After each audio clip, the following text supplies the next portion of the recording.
This is a First and 10 Monday on Coaching Football with Brian Clee. Thanks for checking out this First and 10 Monday.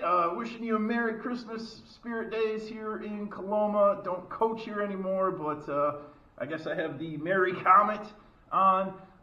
This First and 10 Monday is brought to you by Coach Mallard, or at least it's inspired by Coach Mallard. He's a great follow on X, and he's got his own YouTube channel. Was on there for a chalk war. He did a bunch of chalk wars.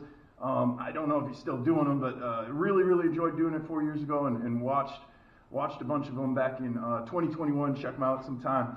And he was the first guy who responded with, "Hey, I run trips. How would you go about defending me?" And before we get into specific plays, my mindset as a coach is, do I overload the trip side? Okay, so one of our calls, coverage-wise, we would be cloud over there, and we would be solo there. We are going to make sure we match the numbers and really overload the number side. The other option is what a lot of coaches call cover 6. We got a code word for it, but cover 6 is cover 4 one way, cover 2 the other way. There, I feel like we're very balanced in at least terms of numbers.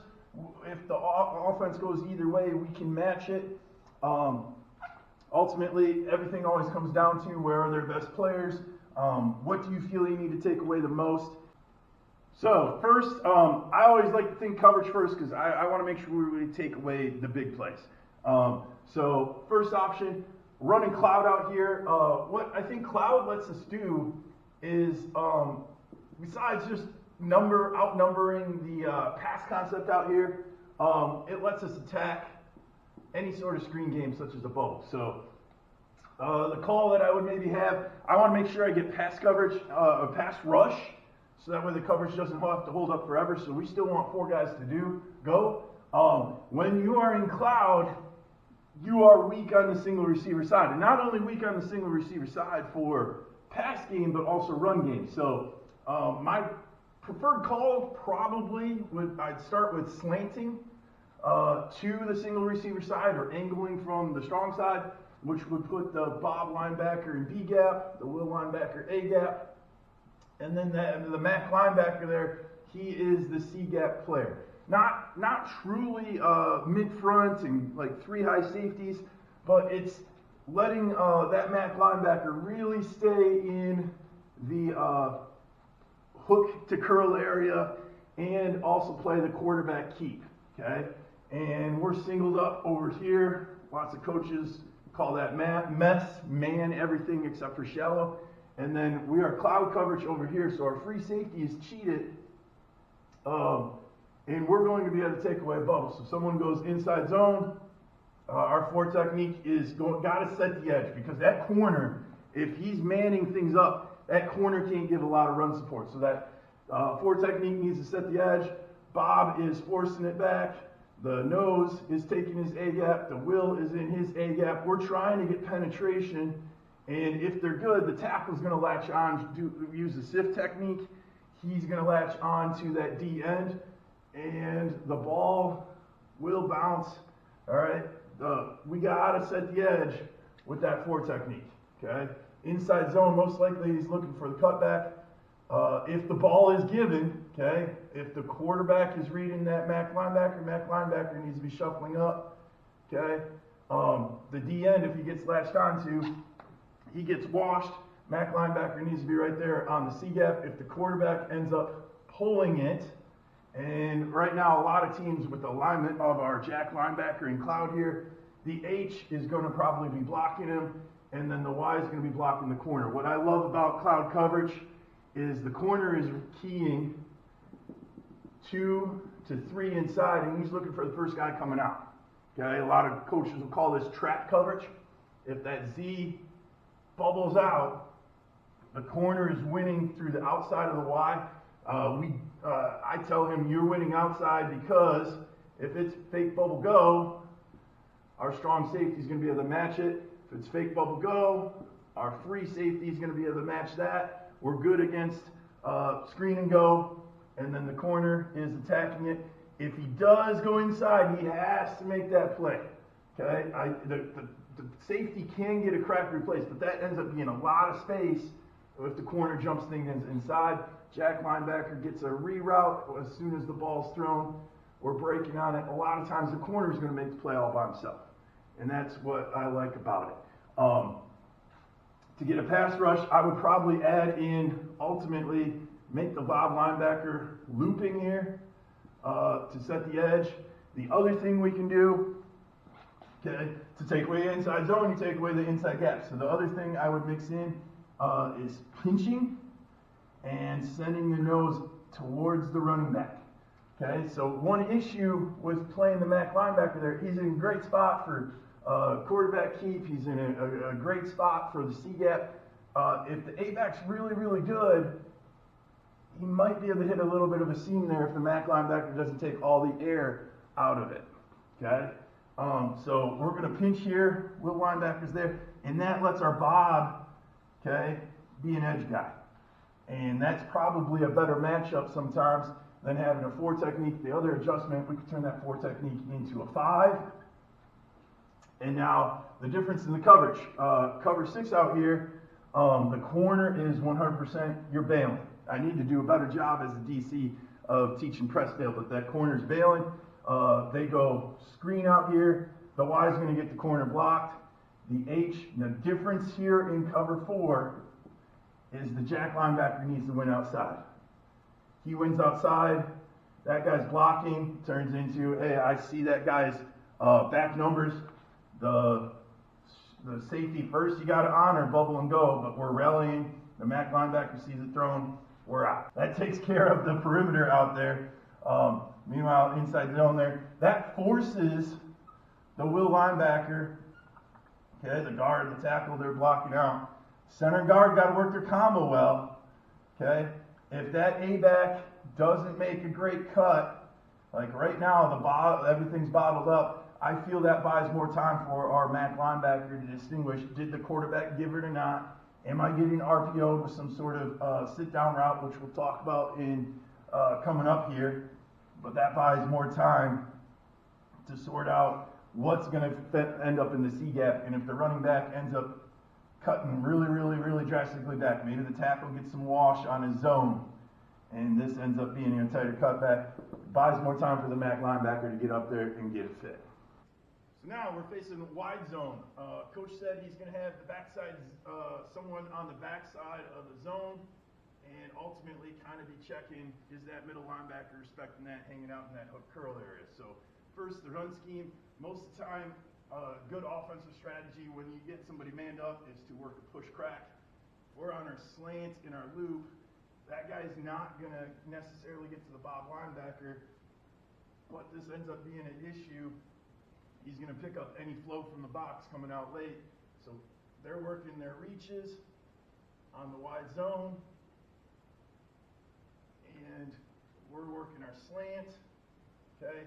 Really big part of this, can that DN flat out get to the guard's hip and get penetration? That's always big on zone. Will linebacker, stack your backside A-gap. You see the running back going. Okay, I'm working out. Quarterback's got to read on the backside here. We would be telling the Mac linebacker, like, you can be patient. You do not need to chase this down over there. It's ultimately all on that 4 technique. Or again, we might adjust into a 5 technique if wide zone's really, really beating us. You're trusting all of this is going to force a cutback, or the DN crashing extra hard, gets the quarterback to pull. If that ends up happening, that buys more time for the free to diagnose. All right, whatever's going on out here, unless it's a post, and most teams are not going to pull off wide zone with the post behind it. And really, it would almost have to be verts for our free to not be concerned about stuff that's over there. So free's always reading 3-2-1 in cloud. And the nice thing about cloud, if we get a bunch of verticals, our jack linebacker and the strong safety should be able to match the first inside vertical. The outside vertical would get matched by the corner because nothing's threatening the flats. That's the beauty of cloud coverage. That corner's aggressive when he needs to be. When he doesn't need to be, he can play off. So teams might get the reach over there.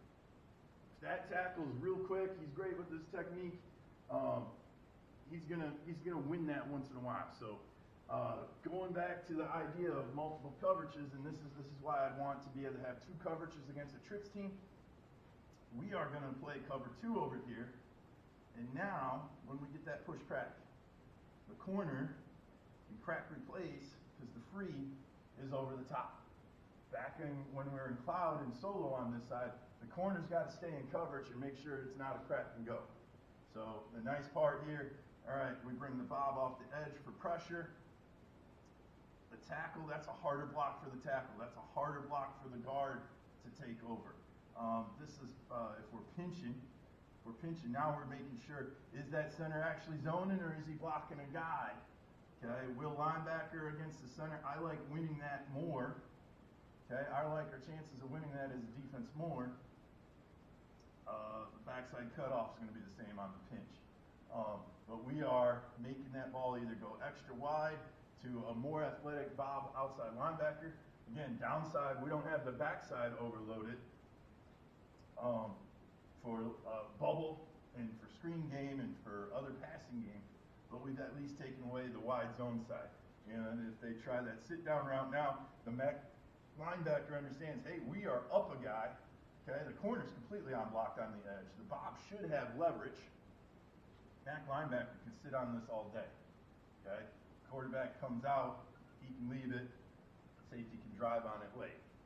That's my mindset out there, covering the wide zone in some sort of, again, stick spot route coming from the backside. So now, cover and stick. Again, the corner is reading 3-2-1, and he's looking for the first out, the first thing that comes out. If everything goes vertical, he's gonna bail. Even on a hitch, he's going to bait the quarterback and throw that hitch. We want to see the hitch. That's a big emphasis, in my opinion, if you're playing zone coverage. Until that 5-yard hitch is on the 4-yard line, who cares if they catch it? Okay, maybe situationally here and there, 3rd and 4, 3rd and 3, you're going to call some sort of press man, but we'll let the hitch get caught. So I really like, again, stick out here. That cloud corner, he sees the H on his out route. He's working to force Y back inside. That makes the run by the strong safety a little bit shorter, and our corner can drive on that. If that ball gets thrown out there and it's overthrown a little bit, the quarterback puts a little bit too much air in it, I like our chances of a corner getting a pick. And then if the ball does get thrown out there, I've got quite a bit of clips of our corner with just a big hit. Big hit, usually a very sure tackle. If it's 3, 4, 5 yards, whatever it is, it's going to get caught and tackled right there a lot of times, just because the H has been focused. He's catching the ball. Corner comes in, able to get on his legs. That's a good situation for the corner. Key to stick, in my opinion, is the jack linebacker out here. He needs to understand, when we're in cloud, I don't chase that. The corner has the flats. I've got the curl area. So Z sits down on a stick. The jack linebacker's outside leverage on it. Okay, the free safety, he's reading outside in, or inside out, while the strong safety is reading outside in. Strong safety is matching the mandatory outside release. The free is making sure it's not stick and go. After the ball is thrown out here, okay, we got 3 guys rallying into it. 2 linebackers who might be able to get in the window and get it caught. Again, if they catch it for a 5 or 6 yard gain, no big deal. Somebody's running stick RPO off of it. Our MAC linebacker can be a little bit late out there because the jack linebacker can play and push in. Anytime H goes out, the number 2, goes out, he knows the corner and the strong safety are going to handle that. So that's handling stick. And again, we're manned up on the backside. Again, pass rush, I'm going to play games. If I'm in my slant call, one guy's going out, other guy's going in. Okay? When we're in cloud. So now, what I think the other nice part about playing cover 4 on one side, cover 2 on the other, is you can be a little bit more aggressive with your blitzing here. So something I'd mix in for pass situations, okay, is go pinch and bring the bob off the edge, the will in A gap, and we still have 2 guys on the backside to take care of that X. That X is a dude. If they go inside run and it gets all the way outside here, we will have 3 perimeter guys to take care of 2 perimeter guys. Okay, and there's more, teaching, a lot of coaches call the cover 2 on just one side, a cone technique, in the sense of if that X goes inside, the corner forces the inside release, he squeezes it down, and now he can crack replace, essentially, on the A-back, or if the A-back was ever lined up on this side and ran a wheel, the corner can take that while the F, the free safety, takes the seam. Okay, the stick, we can still match it. I just don't like it as much as in cloud because we got ultimately 3 with a late 4th as opposed to 4 with a 5th that doesn't really truly need to get out there to match things. So big difference, corner's bailing, so that Y's going, the corner's going to squeeze him, try and use the sideline as an extra defender. That means when that H goes out, the jack linebacker has to drive on it. So now there's room. I'm not saying we're conceding that you're throwing the hitch out there, but that Mac linebacker has to keep creeping. Our box has gotten a little bit thinner if we are playing cover 4 and cover 2. That Mac linebacker, the second he sees the quarterback ear hole it and the Z take off, he's always working out to reroute the third receiver. That's something that he's always coached to do. He's got to be ready to drive to it, and ultimately if the quarterback puts that towards the outside shoulder, that's probably a completion most of the time. So that's something to consider if they are in that 3rd and 4-yard situation. Maybe we have to cloud in some of those spots. I still like our chances. The Mac linebacker running it down, the strong safety running it down. I like our chances of getting a tackle, but it's more likely to get completed if we're calling cover 4 out there and the Mac linebackers respecting the box a little bit. The last thing Coach said he'd run is a corner concept. I'm assuming he's talking like some variation of what I call a snag concept. A lot of coaches do. Just depends on which offensive system you kind of grew up in / learned in. So H is on that corner route. Y is running the snag route. And Z is headed to the flats. When we're in cloud, we are probably, we need to avoid getting outside leverage here. So that strong safety understands if everything's going flat, I can push to the outside because the free has my back on the post. And if this guy goes post corner and there's only one vertical, we can bracket that. Okay, that is the advantage, in my opinion, of going cloud against this, is that strong safety can work his butt off to get to the outside leverage on that corner route.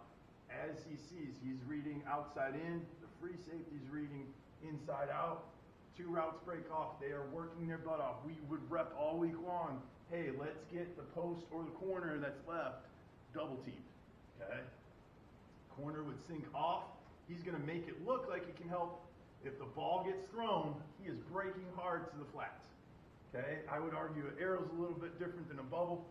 Second, he sees that quarterback start to turn that shoulder flatter for the arrow. He can be looking in, he can be reading 1, 2, 3, who's coming at me, and he can drive on it. And then the jack linebacker and the Mac linebacker would work to both bracket that spot route, the snag route. Okay. Besides continuing to run the pinch, one other thing that we could maybe do as like a pass rush change up is work a loop and then get the bob off the edge, the will there. In the end, I would still want pinching because if the quarterback does scramble, he's out where the Mac linebacker can come help late. Okay, that'd be something that we'd expect the Mac linebacker to understand. If we're sending 5 guys and an edge pressure, I'm still the C-gap player. So that part doesn't change for the outside, and again, we're manned up on the backside. I do like we are 100% going to keep outside leverage if we call cover 4 to that trip side. Okay?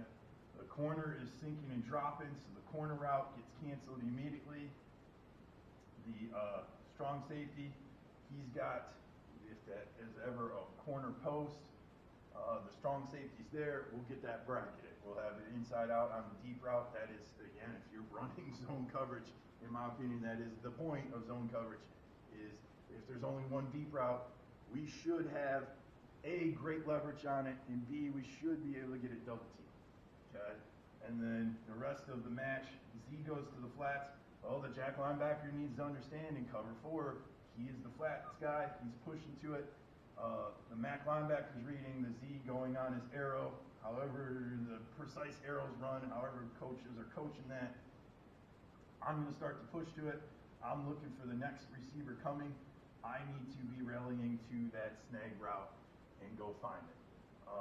And once again, here's our pinch, okay, and our blitz.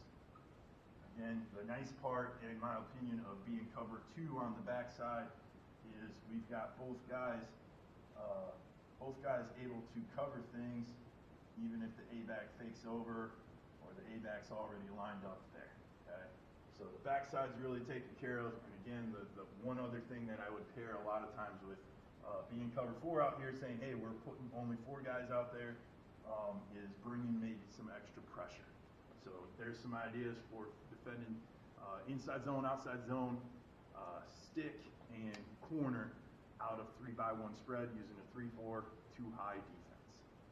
If you think it would be fun to participate in a 1st and 10 Monday in some way, shape, or form, whether that is you presenting an offensive formation or two and how you would go about game planning against how I would try to defend that, and I'm going to exchange some ideas about how we're going to game plan to defend that offensive concept and those formations, or if you want to flip that script and you want to have me present an offensive formation or two and some offensive concepts and how we're going to game plan for how you would go about trying to defend us, and you're exchanging your ideas about how to put together a defensive game plan to stop that, that'd be great. There's my contact information. Hit me up on Twitter, leave a comment down below, or shoot me an email.